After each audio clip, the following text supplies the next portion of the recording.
Қалада бір жас жігіт өмір сүрді. Ол құрылыс фирмасында жұмыс істеді және онда соңғы орындарға ие болмады.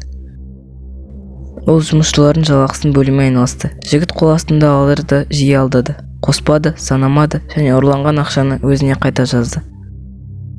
Ол өзінің бала кезінде армандаған әлемнің барлық елдерін аралау үшін ақша жинап сендіретін және қол астындағылардан тағы бір тиын ұрлаудан еш жамандық көрмеді.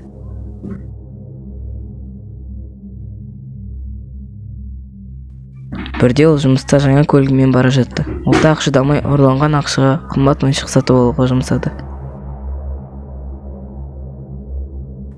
Көшелердің бірінде кептеліске қалып, көңіл күйі тез бұзылып, осы жерде ызалана бастады.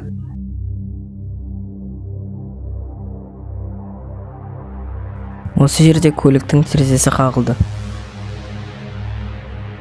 Тағы да мына лас шүберек киген лас қайыршылар ма? Ол терезені ашып айқайламақ болған, бірақ шал оған атымен жолықты.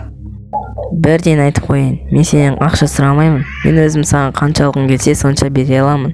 Мен сенің тілеген заттың бәрін істей аламын. Немене? Осы кезде жас жігіт күле бастады.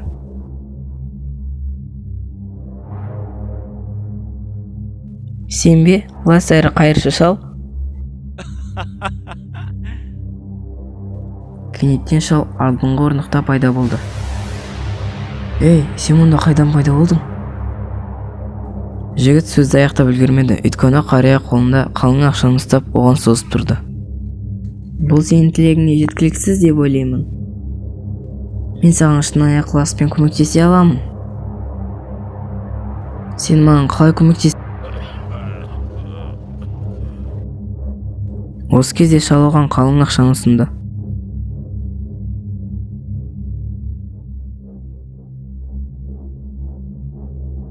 Жай ғана саған не керек, соны айтшы, мен соны орындаймын. Бұл күдікті екен шал. Барлық елде болып көргім келеді. Енді орындалады. Қарт сіріңке жағып жолып кетті.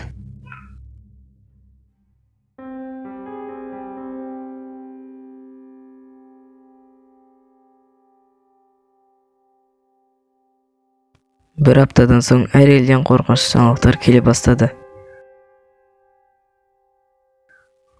Бұл сәлемдеме әртүрлі елге, әртүрлі адамдарға жіберілген. Бұл сәлемдеме адамның денесінің бөліктері болды. 250 сәлемдеме, 250 ел. Жас тілектің тілегі орындалды.